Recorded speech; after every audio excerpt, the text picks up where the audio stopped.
friends. Welcome to Flosstube and Variety Show number 142. Today is January 17th, Friday. I'm Emily Williams in Chapel Hill, North Carolina. Thank you so much for joining me. I think several of you are joining because of the Hannah Green Stitch Along, which is great. And I've seen a lot of fantastic progress in finishes of the January section and beyond on Instagram. So that's really fun to see that. Flosstube is cross stitch, isn't it? And Variety Show is something else, and we'll see what that turns out to be when the time comes. Cross stitch first. So I have been working on Hannah Green. Hannah Green was the 2024 Queen of the May, offered by Hands Across the Sea Samplers. And it is really a Bobby Dazzler, as Nicola would say. It is a beautiful sampler. And it's beautiful, I think, in several reasons. One is it's very lovely in its composition. It's nearly symmetrical, and yet not. This scene is much more realistic rather than being designed for symmetry, but the flower arrangements and the flowers around the edge are much more symmetrical, and the colors are spectacular. So remember, I started with the wrong orientation of my fabric, so I had to go back. And so I haven't so far been doing this according to the plan that I devised, I know, which what I thought we all should do. Not that you should do it however you want, but to start with A, which is kind of a big section, as a couple of you noted, and then go down, B, C, and then do a section of full coverage, lawn, etc., before going back up to E and starting the over one, so that the over one would be separated into each month, one line at a time, and nobody would become overwhelmed with it. And that this large area of solid stitching down here, which I think is 4 sections altogether, or is it 5? No, it's 4. It's D, K, L, and M are the big full coverage sections. That D would be done early, and then you would get back to it from L, and then come into the center to finish. And I felt that that was going to be less discouraging also, because a lot of sampler stitchers are not full coverage stitchers also, and therefore they don't like full coverage type stitching as much. So it just split up the over one, which intimidates some people, and it somewhat split up the massive lawn area with all the animals in the house for other people. But I originally started here thinking it was A, not A, because my fabric wasn't going to be wide enough to do it like that. So I then turned my fabric, and this is now H over here. And I came back to do A. And as you see, I'm getting the 4 layers of the border viney thing in there. I haven't done all the drop down things, that's these right here and those things. I haven't done all of those on this part that goes down, but I'm getting there. Gorgeous colors. I really can't wait to get this one of these flowers in here. Is blue with a red outline. I think that's going to be really beautiful. Anyway, here it is again.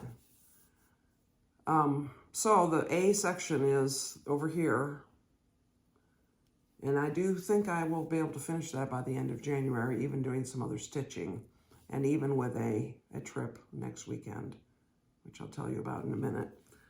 So, Hannah Green, thanks for posting and tagging me on Instagram. I've gotten at least one mention in a Flosstube. Thanks, Amy, about that, which is great. And the point is not that I should get any mention or anything at all. The point is we're all going to enjoy stitching it. There's a certain amount of community created by a lot of people doing the same sampler, and that there's a plan. I feel like my biggest contribution is to create a plan that might be actually doable for many people, many sorts of personalities of stitchers, and I hope that proves to be true for you if you're working on it. I also worked just one night or 2 nights maybe on Margaret Hutton, another Hands Across the Sea. This isn't in general release yet, but I think it probably will be at some point later this year.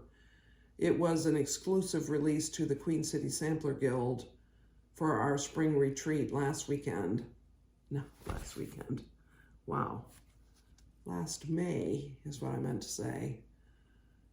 And this is a Scottish sampler. There's some interesting information about Margaret Hutton in the booklet. And one of the points of it for our guild workshop was to learn a number of specialty stitches. So I've been working on it. Here's where I am. If you watched a few videos ago, several, maybe 3 or 4 videos ago, it may, if you haven't watched, then I'm sure this is just stunning. And if you have watched, you'll say, what did you accomplish? So what I accomplished was I carried on some of these alphabets. I finished I think I had part of this D, this curlicue D, and I did the E, which I think those are very odd little letters. But the biggest thing I did was more mental than physical, but I just made a decision about the 4-sided stitch here. So part of the purpose of learning these stitches from Nicola herself was to see little tutorial videos that she created for each stitch, and to learn about how some of them, many of them, could be done as 2-sided stitches so that they were beautiful to look at from either the front side or the back side of the sampler. And the 4-sided stitch is one of those because it looks like a little square outline of each 2x2 area of threads on the front, and it is crosses on the back. Where is it? Well, it's in here, this line. No. Yes. It's funny because it looks right side facing correctly to me on the camera, but I think it looks backwards to you. And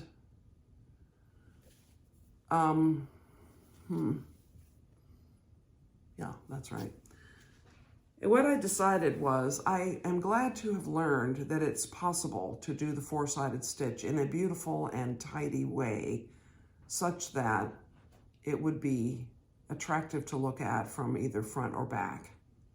Now for an alphabet, obviously looking at the back of it makes no sense because it's going to be backwards, despite whatever the camera may seem to do, it may appear to do.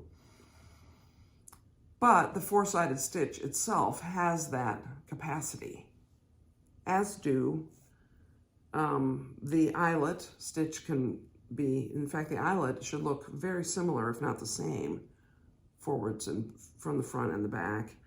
And this beautiful double running back stitch right up here, this red line, that is truly remarkable, and it's quite exactly the same front and back without any effort. It's the easiest one to do of the ones we learned.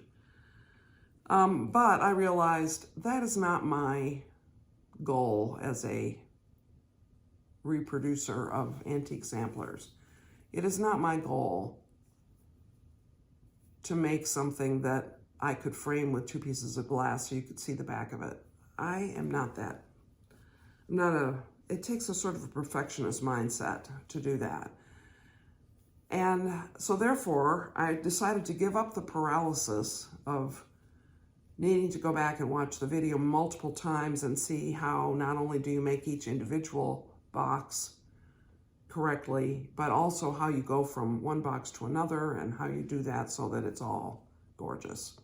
I just decided that's not me. I'm glad to know it's possible. If I were to ever desire to do a sampler that was two-sided, it could be viewed from both sides. I'm sure there are other ways to learn how to do that, or to plan it all out and plot my path so that I could make my way. And that just wasn't where I was at, as they say. I don't like that.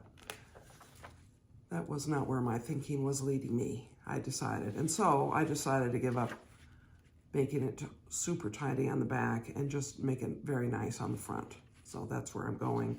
That has sort of released my mental tension about that piece, and I think I'll be able to make much faster progress. So I also pulled out this Floral Hussif by Jane Greenoff. This is a project that is a pre-event project for the Mrs. Parkman's Academy of Needlework event in October in Swindon.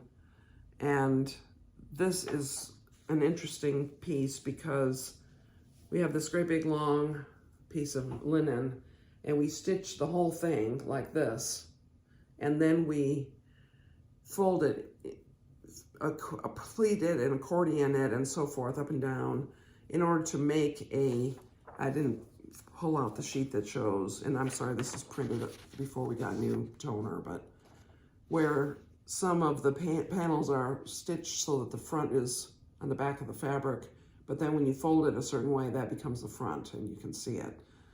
So I'm sure it's going to be magical to see it all come together. But the point being that there's quite a bit of stitching in this, which we're supposed to accomplish before we arrive in Swindon so we can have the class from Jane Greenoff and how to assemble it. So I had done this top portion, which is the heaviest amount of stitching in it, probably before December.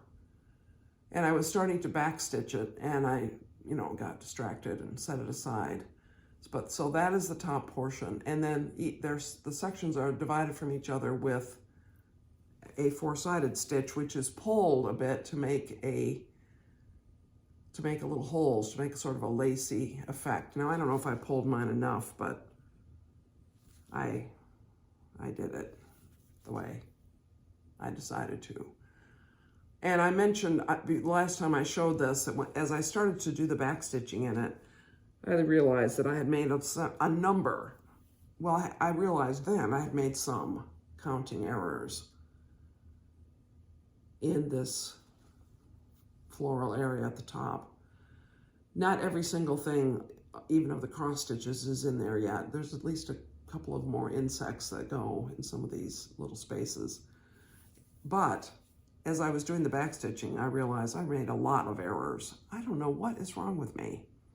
This is not hard stitching, so I don't know.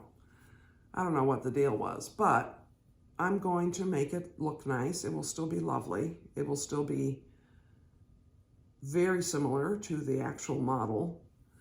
And I made sure that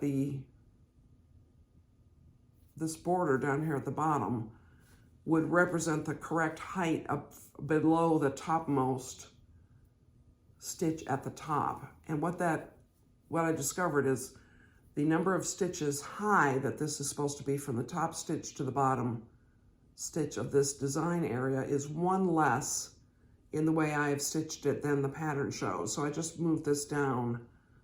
Instead of 3 stitches below the lowest stitch there, I made it 4 stitches down, and I think it's going to be perfectly fine. I don't think it's going to make a difference. So the next thing that happens in this, and I'm sorry this picture's not clear, but there's this alphabet section. So that's next. And then we do something, oh yes, we stitch on the back and upside down.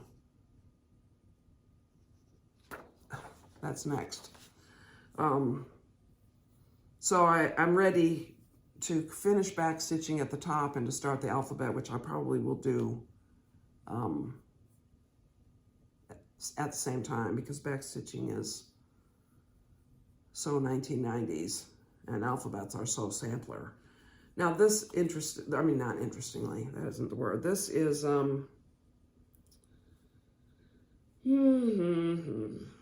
Dusty Road, 32 count by Linen and Flax. Is that the name of the company? This is the first time I've ever stitched on their linen, so it's not in my head clearly. Needle and Flax, that's it, by Needle and Flax, 32 count Dusty Road. Oh, so her instructions, Jane's instructions, this is mainly for people who are stitching this along with me, who haven't maybe already come to this point. This is, this four-sided stitch is listed to be stitched in cream, which I think that there is a number that's supposed to be what cream is. But I believe that cream is supposed to match your fabric. So since we didn't choose the fabric that Jane Greenoff recommended, the thread to use to stitch the four-sided stitch is different. And I decided that to match this fabric, DMC 644 was a good color. So that's what I used there. So if anybody's keeping score at home, that's what it is. Dusty Road by Needle and Flax, 32 count, 644. And I wrote that down in my pattern because, you know, it'll be a few weeks before, at least, before I get back to the next section, the alphabet section. And then I get to the bottom of that and I need to do another one of those little rows and I will not remember what it is unless I've written it down. So that's that. That needs to be finished by the time we go to Swindon. It doesn't need to be fully finished because the fully finishing part of the exercise is going to be what we learn in the little workshop with Jane Greenoff, which I'm really looking forward to. And then finally, I am going to show you after a long non-showing you, Under the Roof of Blue Ionian Weather. This is charted by Golden Kite, and it's a painting by somebody. It's in the description field. And this is full coverage. And the reason I'm showing it to you is because from the beginning of the year until now, I have done 970 stitches, and since the last time you saw it, I've actually done 1,600 stitches.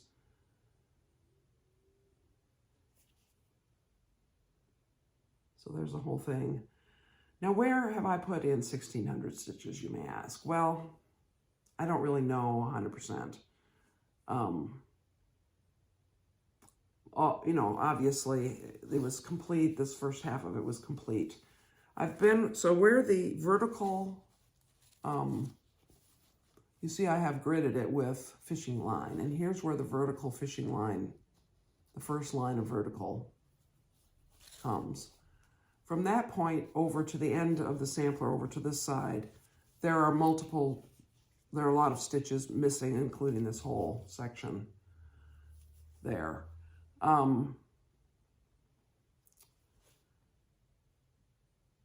From this last vertical or first vertical line, depending on how you want to look at it, from this over, there are a few individual stitches in the columns, up to 10 stitches away from that line.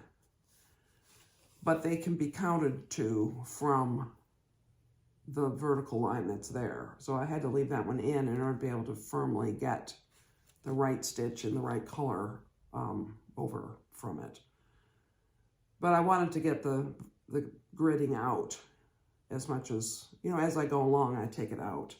And it's sort of a sense of accomplishment to see more of it without gridding. Now, I really can't easily yet take out the horizontal gridding that sticks out farther than this vertical line, but I'll get to it. It'll be soon. I'll be able to take that out. And the way I'll do that is I'll just pull it out a couple of ins and outs of the fabric and cut it off because I'm not salvaging this.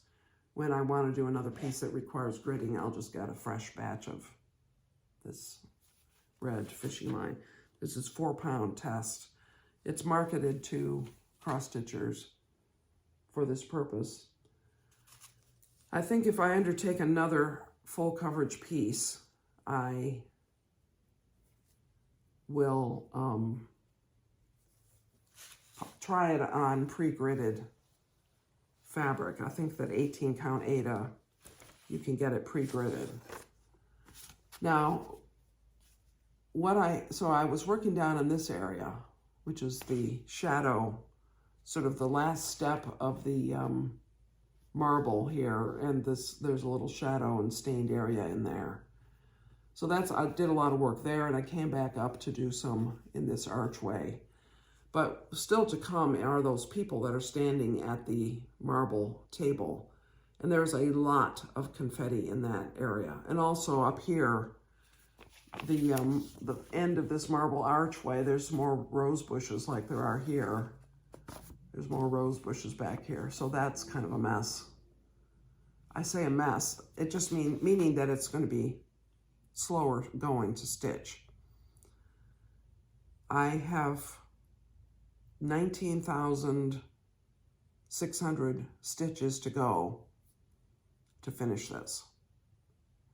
Every stitch, whether it's an individual stitch of a color that doesn't appear for 3 inches on any direction in the piece, or whether it's a big block of color like some of the sky that remains is a lot more blocky. Every stitch has to be stitched for it to be finished. So I just remind myself of that.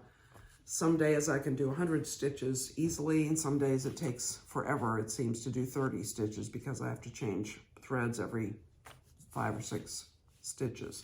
So it'll get there. It's been encouraging to make so much progress this last couple weeks, so that's good. You won't see this every time because I'm not going to show it to you having done 350 stitches because you won't be able to see it all that I did that.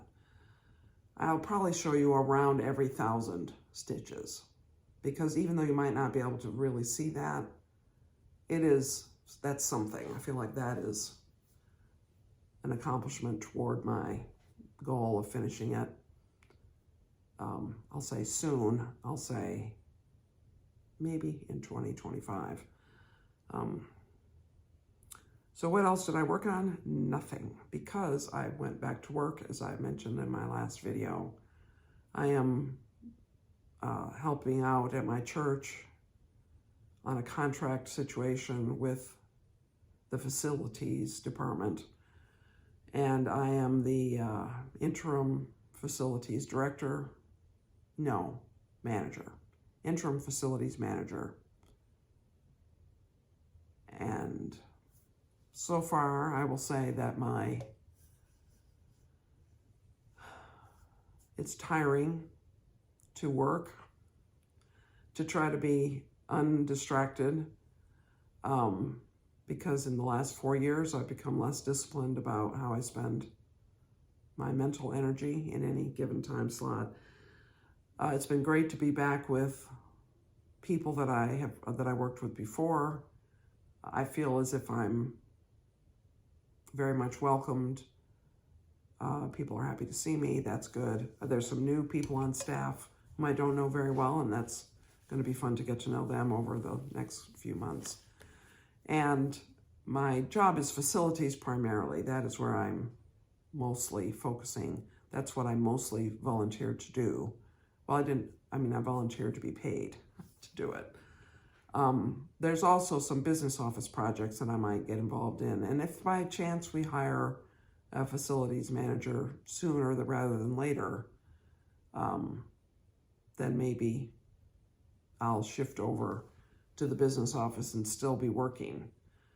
And frankly, it will be more to my wheelhouse to do that kind of work, I think. The facilities management, even though it may seem like it's buildings and systems, it's actually still quite a bit of interaction and deciding about whether I have the authority to do X. can I just tell somebody this is what I'd like you to do? Or can I say, no, thanks for that idea, but we're not going to do that because our philosophy of running this building doesn't include that. I'll tell you, one of the biggest challenges, probably in any church, and even in our large church that has many square feet devoted to storage, is the question of having enough storage, having the right things stored in the right places, having them accessible at the time of day or evening that they need to be accessible, whether they should be locked or can be left unlocked, all kinds of things, questions like that. We have a lot of storage at the Bible Church, and a lot of it is not optimally used. I'll bet. In fact, my mind is going to my sewing room, and I'm thinking, it's a similar situation in my sewing room. Oh well. Yeah, I think storage is probably a challenge for Western civilization. So anyway, it's tiring, I find.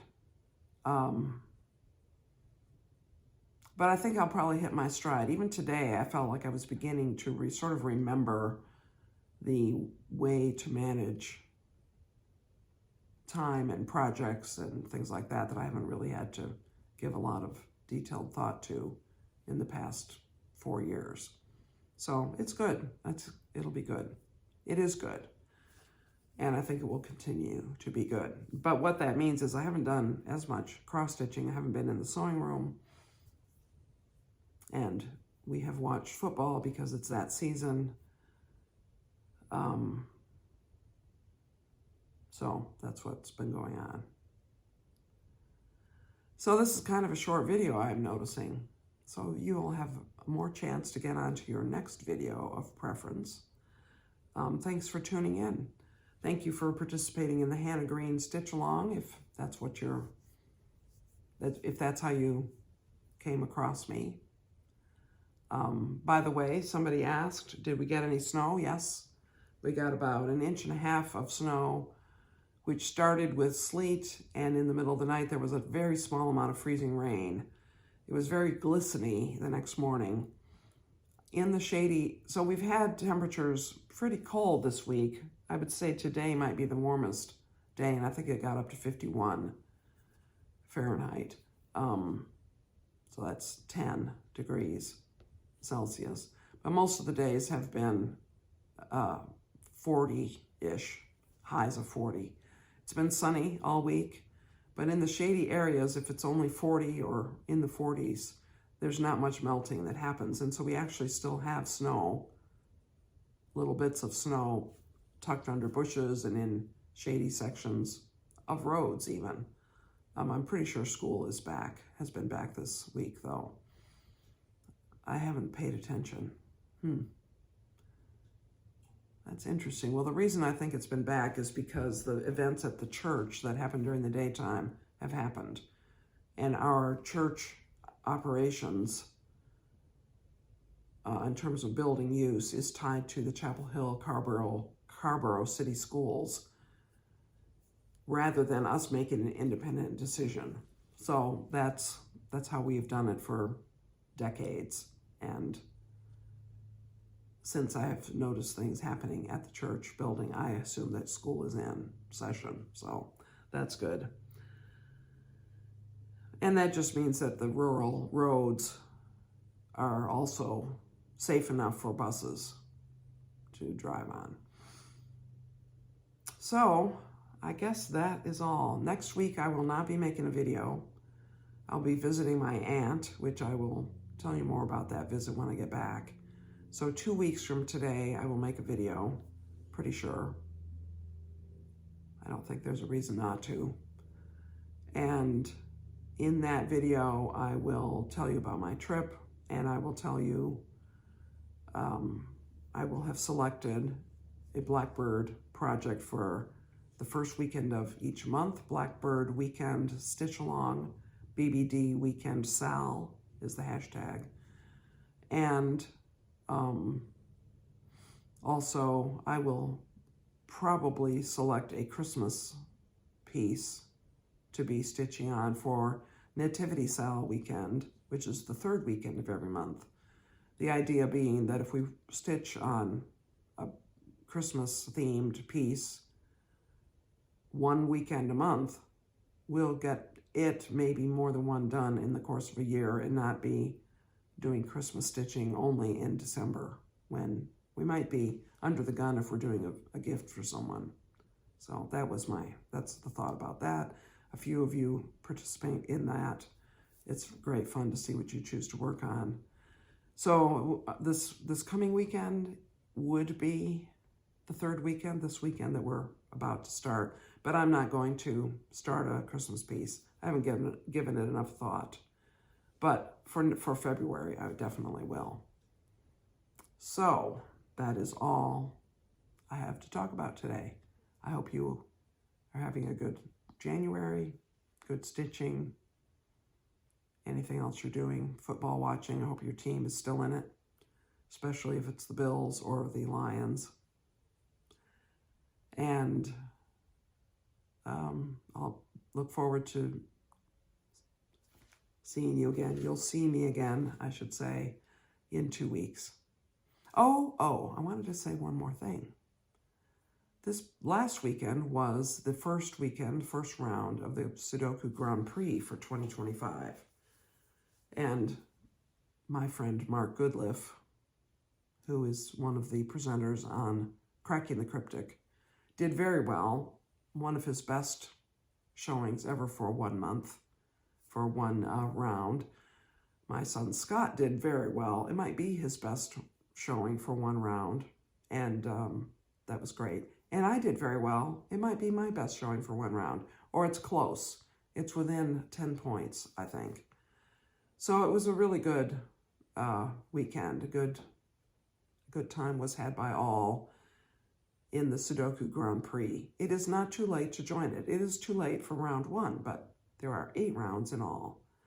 And the next round is the second weekend in February, I believe the 10th-ish, something like that, of February. So it is not too late for you. I know you're all dying to know about that and want to run right to your computers and look for Sudoku Grand Prix 2025. I know you do. Thanks for watching. Many blessings to you, friends.